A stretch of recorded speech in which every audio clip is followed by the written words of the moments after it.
We're about to see friend and mouthpiece of Donald Trump, Kevin O'Leary, visibly get frustrated and suffer a bit of a head loss when consistently pressed on Donald Trump's tariffs and what it is doing to small American businesses. As usual, let's watch the video in full together and I'll give you my thoughts towards the end. Kevin O'Leary is still with us. He's a good friend of President Trump's. He's also the star, one of the stars of the US version of Dragon's Den. Mr. O'Leary, I've got another clip to play for you. It's from a US-based small business owner called Dr. Ben Frederick, and he has co-founded Dr. Frederick's Original, which is a health and personal care brand, in 2015. He employs 25 people. He relies on imports from China, and he told us that his business is at risk of collapse if President Trump continues with these massive tariffs on China. Well, the most recent order we had out of a factory in China was supposed to be $300,000 all in, and by the time it lands here in the U.S., it's going to be maybe over $700,000, and we just don't know what the bill is ultimately going to end up being, and it's really a death blow to our company. It could put us out of business immediately. We don't have the cash, and it's a death blow for thousands and thousands of other U.S. companies that rely on importing. Mr. O'Leary, what do you say to a business owner like that? Well, I have many business owners like that in our own portfolio of companies that manufacture in China and ship on the water back to the U.S. And I tell them the same thing. This is a negotiation. It's going to happen relatively quickly. I mean, it's not a negotiation for Dr. Ben Fredericks, is it? He's just said when his products arrive. When his products arrive, he's going to have to pay $700,000 in tariffs. His business is going to go under. You don't know that yet. His products haven't arrived, and these policies change, if you haven't noticed, and you have because you're reporting on it, by the hour.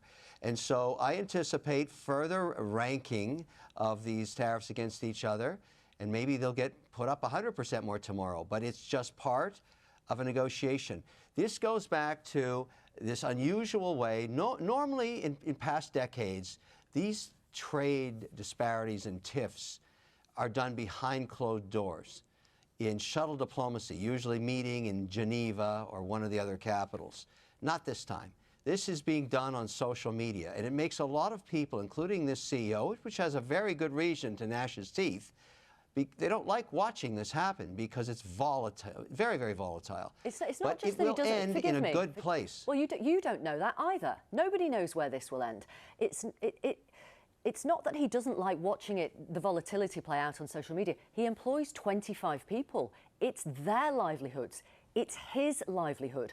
President Trump promised gain from day one if he won that election. And that's not what's playing out right now.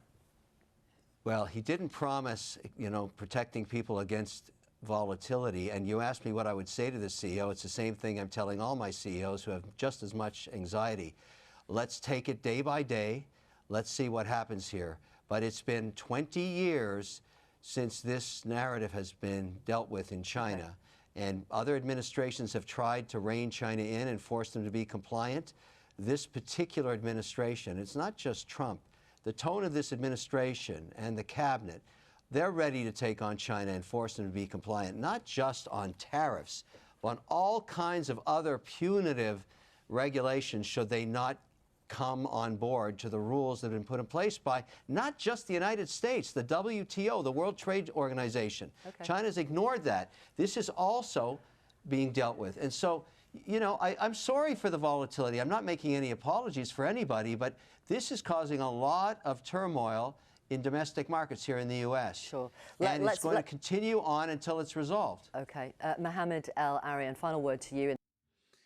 So we can see Kevin O'Leary is visibly getting frustrated by the line of questioning by Victoria Derbyshire, but so he should be. So he should. If you guys saw the video that I posted on my channel a few days ago about Kevin O'Leary, once again being pressed by Victoria Derbyshire, you could see he was getting frustrated, he was getting annoyed, he was getting angry about the fact she was pressing him so hard, pressing him so much, and he couldn't accept and deal with the fact that, look, what Donald Trump is doing is hurting Americans. All he could do was make justifications and excuses for why it needed to happen and why what Donald Trump is doing is something that's been needed to be done for a very long time. But like Victoria Derbyshire said in this video, Donald Trump did not run on causing Americans hardship. He ran on saying that we're going to be wealthier than ever before.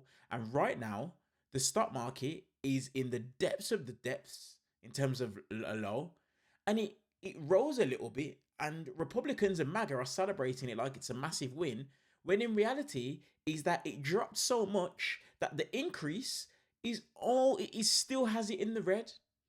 This is what's going on. Kevin O'Leary visibly getting frustrated in this video. As usual, guys, I want to know your guys' thoughts in the comment section below this video. Let me know down there about this clip. As per usual, if you're not subscribed to the channel, hit that subscribe button. I'd love to have you as part of the family. And as usual, hit that thumbs up button purely for the YouTube algorithm. Let's get this video in front of as many people as possible. And as per usual, I'll see you guys in the next one.